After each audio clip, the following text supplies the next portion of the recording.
Friend, welcome back to e learning with Hina ma'am channel. आज की जो श्रृंखला है काफ़ी इंपॉर्टेंट है। तो आपको बता दें कि आपके साथ लगातार 10 कदम श्रृंखला चल रही है, जो काफ़ी इंपॉर्टेंट श्रृंखला है। इसी के साथ हम यूजीसी के क्या करेंगे, पीवाईक्यू लगाएंगे। यूजीसी के पीवाईक्यू लगाने से होगा क्या कि जो कैंडिडेट यानी जो अगर स्टूडेंट यहाँ पे अगर तैयारी कर रहे हैं किसकी, एलटी की, तो उनके लिए भी काफ़ी अहम होगा या इम्पोर्टेंट होगा, क्योंकि एलटी का लेवल जो है जीआईसी का लेवल, एलटी का लेवल एकदम बराबर रहता है। तो यहाँ पे अगर क्वेश्चनों का नेचर कैसा भी होगा, अगर आप यूजीसी के क्वेश्चनों को कर लेते हैं तो अमूमन मान के चलिएगा आप जीआईसी और एलटी में भी निकल जाएंगे। तो चलिए स्टार्ट करते हैं आज का सेशन, जो काफ़ी इम्पोर्टेंट है। ये श्रृंखला अनवरत यानी कि जब तक एग्जाम हो नहीं जाता तब तक आपके बीच चल रही है, इसी तरह चलती रहेगी, क्योंकि ये श्रृंखला आपको मिलती रहेगी। तो चलिए स्टार्ट करते हैं। जो यूजीसी की श्रृंखला चलेगी होम साइंस की, वो अलग होगी। ये श्रृंखला अपने आप में एक अलग सेपरेट चलती रहेगी, जो काफ़ी इंपॉर्टेंट है किसके लिए, टीजीटी, पीजीटी और एलटी और जीआईसी के लिए। यानी जो वनडे एग्जाम है, वनडे यानी जिनका नेचर क्या है कि बहुत शॉर्ट होता है क्वेश्चनों का, उन नेचरों के लिए है। तो यहाँ पे पहला क्वेश्चन देखते हैं कि भोजन की विषाक्तता उत्पन्न होती है, यानी जो भोजन है उसमें विषाक्तता अगर उत्पन्न हो रही है तो वो कैसे हो रही है, विषाक्तता उत्पन्न होती है। तो पहला ऑप्शन को देख लेते हैं, क्या कह रहा है। पहला ऑप्शन है क्लोस्ट्रीडियम टेटेनी द्वारा, क्लोस्ट्रीडियम बोटुलिनम द्वारा, और साल्मेना टाइफोसिस द्वारा।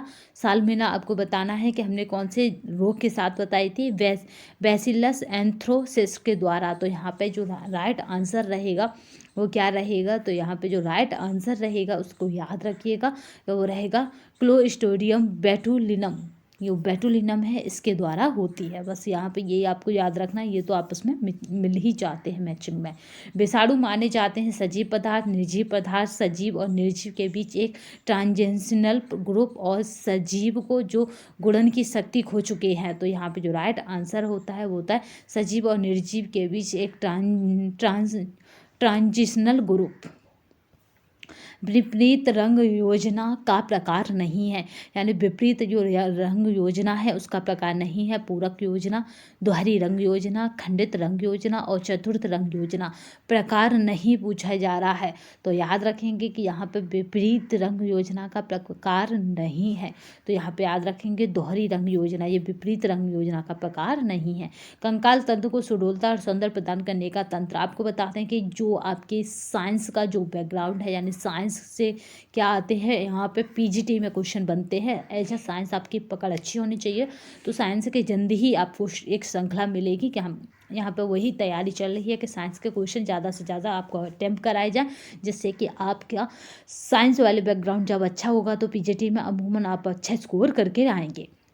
कंकाल तंत्र को सुडोलता और सौंदर्य प्रदान करने का तंत्र कहते हैं।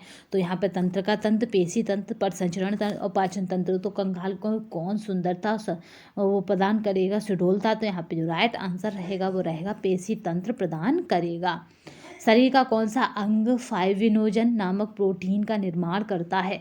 तो यहाँ पे जो राइट आंसर है अग्नाशय, यकृत, पित्ताशय, आंत्र। तो कौन सा शरीर का अंग है जो ये क्या करेगा, फाइब्रिनोजन नामक प्रोटीन का निर्माण करेगा। तो यहाँ पे जो राइट आंसर रहेगा वो रहेगा यकृत क्या करता है, फाइब्रिनोजन प्रोटीन का निर्माण करता है। याद रखेंगे कि यकृत ही हमारे, यकृत यानी लीवर, ये क्या करता है, तो ऐसे तोड़ के कर सकते हैं इसको लंबे समय तक याद के। फाइब्रिनोजन नामक प्रोटीन का निर्माण कौन करता है, तो यकृत करता है। कहाँ बनता है, तो यकृत में बनता है। भोजन में विद्यमान ऊर्जा की मापन की इकाई है ओस, किलोग्राम, कैलोरी और लीटर। तो जो भोजन है उसमें विद्यमान अगर ऊर्जा की बात की जाए तो यहाँ पे कैलोरी क्या है, हम कैलोरी में ही अपनी ऊर्जा को मापते हैं जो हम भोजन से ग्रहण करते हैं। मानव शरीर में यकृत द्वारा लगभग कितना पित्त तैयार होता है। तो यकृत एक कितना पित्त तैयार करता है, 20 ओस, 40 ओस, 70 ओस और 10 ओस। तो यकृत की बात की जाए और मानव शरीर में बात की जाए तो याद रखिएगा कि कितना तैयार करता है। तो यहाँ पे जो राइट आंसर है वो क्या है, 40 ओस तैयार करता है। शरीर के किस अंग में त्वचा सर्वाधिक पतली पाई जाती है, तो हथेली, तलुए, चेहरे और इन सभी में। तो आपने देखा होगा कि सर्वाधिक पतली पूछा जा रहा है। पतली तलुए में भी, तलुआ जो है आपका ये भी, और हथेली में भी। बट सर्वाधिक अगर पतली की बात की जाए तो सर्वाधिक पतली पाई जाती है चेहरे की। अगर आपने देखा हो तो चेहरे पर अगर कोई आपके पे थप्पड़ मार दे तो आपका चेहरा कई दिनों तक क्या रहता है, लाल रहता है। ठीक है, अगर हथेली की बात की जाए तो यहाँ पे अमूमन क्या है, आपकी जो त्वचा पाई जाती है वो हथेली की इतनी पतली नहीं होती जितनी कि ऊपर के हिस्से की होती है, क्योंकि ये काम करते करते डाइट हो जाती है। और तलुए की क्या है, आपने गर्म चीज़ खाओ तो तुरंत जल जाती है। तो यहाँ राइट आंसर रहेगा, मे भी सभी भी हो सकता है, बट हथेली वाला जो है यहाँ पे एक ऑप्शन गलत होने की वजह से ये आंसर चेहरा हो जाएगा, क्योंकि सर्वाधिक पूछा है, सर्वाधिक पतली होती है चेहरे की। कुत्ते के काटने